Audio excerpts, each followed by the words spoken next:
عبدالرحمن قاسملو لسال 1324 هتاوی فعالیتی لسیاسی خوی و بنیاد کردن یکیتی لاوان دموکرات کردستان لشهر ورمی شروع کرد.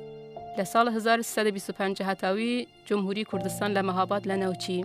هروی دلیل عبدالرحمن قاسملو الرای ادامه دان و درس خوی چیه تهران و لسال 1327 چیه پاریس پایتخت ولایت فرانسه. هلگردیان دکتر عبدالرحمن قاسملو لپاریس و هوزمان بو ول ترور محمد رضا شاه پهلوی لدانشگاه تهران یعنی 15 ریبانان 1327 هتاوی که بیو باعث اوه که آزادی دموکراتیک لسراسر ایران لنو بچن.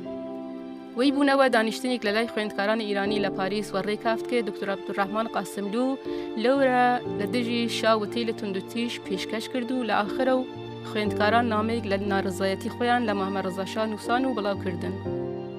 وتی لە دکتۆر عەبدولڕەحمان قاسملو بووە باعث فشار باڵویزخانەی ئیران لە پاریس و سەر حکوومەتی فەرەنسا ئەڕێی دارکردنی دکتۆر قاسملو.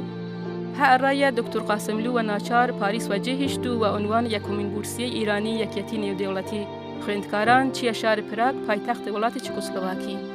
لەو ماوە کە لە فەرەنسا بوو و هاوکاری چەند خوێندکاری تری کورد ئەنجومەنی خوێندکارانی کورد لە ئەوروپا بنیاتنا. لە ساڵ 1331 لە سەردەم حکوومەتی ملی مصدق دکتۆر قاسملو دوای ئەوە کە لە دانشگای پراگ توانست لیسانس زانستی لە کۆمەڵایەتی و سیاسی بگری هەڵگەردیادە و ئیران. لەو سەردەمە دو حزب دموکرات کوردستانی ایران و حزب توده ایران یەکێتی تشکیلاتی واڵیەکە داشتن. دکتۆر قاسملو دوای 6 مانگ فعالیت لە تێران هەڵگەردیادە و مەهاباد و لەورە بەرپرسایەتی حزب خۆی وەدەست کرد. لە دوای کودتای 28 گەلاویژ یعنی 28 مرداد 1332 هەتاوی و ناچار دەستوە خەباتێ نەهانی خۆی لە تێران و کوردستان کرد.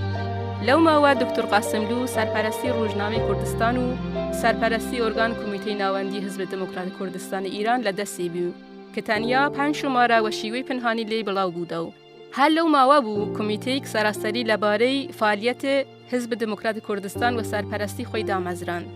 لە ساڵ 1337 دوای سەرکەفتنی شۆڕشی عێراق و ڕشتە نەتەوەپەرستی لە کوردستان عێراق هاوڕێ واڵ چەند ئەندامێ تر حزب کوشش کردن تاواڵ نیشتەجێبوون لە خاک عێراق سازمان حزب لە دەروون وڵات کوردەواری شاخوبەر بکەید و گەورەترەوە بوو.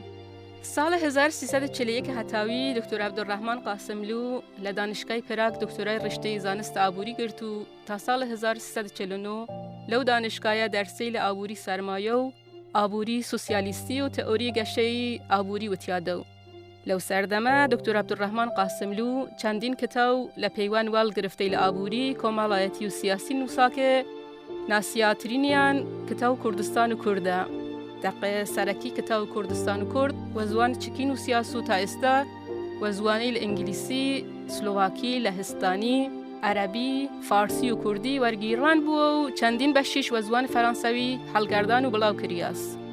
دکتۆر عەبدولڕەحمان قاسملو شارەزای قسەکردن و زوانەی لە کوردی، فارسی، تورکی، عەرەبی، فەرەنسەوی، ئینگلیسی، چکی و ڕووسی بووە و تا ئەندازەیەک و زوانەی لە ئاڵمانی و ئیسلاو ئاشنا بووە. ساڵ 1349 هەتاوی دوای دارکرانێ بەیاننامەی 11 مارس و ڕێکافتەی ڕێبەرەی لە جومشی کوردستان عێراق وا لە دەوڵاتە ئەو وڵاتە کاری چالاکی سیاسی لە کوردستان ئیران ڕوو بە فرەوبوونەوە کرد. لەی ناوە دکتۆر عەبدولڕەحمان قاسملو لە ئەوروپا هاتە و بە هاوڕێتی چەند ئەندام حزبی بەرپرسایەتی بوژانەوەی سازمانەی لە حزب دموکرات کوردستانی ایران وەدەست کرد.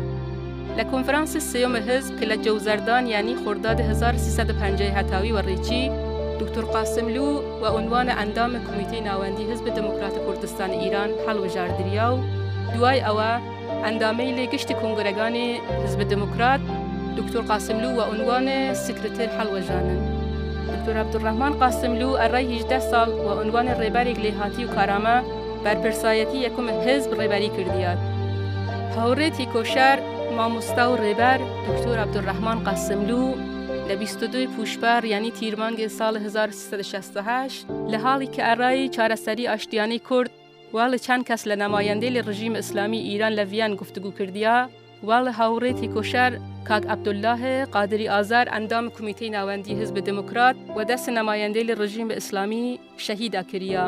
لەو ترور ناجەوان مەردانە دکتۆر فازڵ ڕەسوول مامۆستای زانکۆ لە ڤیان و دەست تروریستی لە سپاه پاسدارانی ئیران شەهیدا بوو.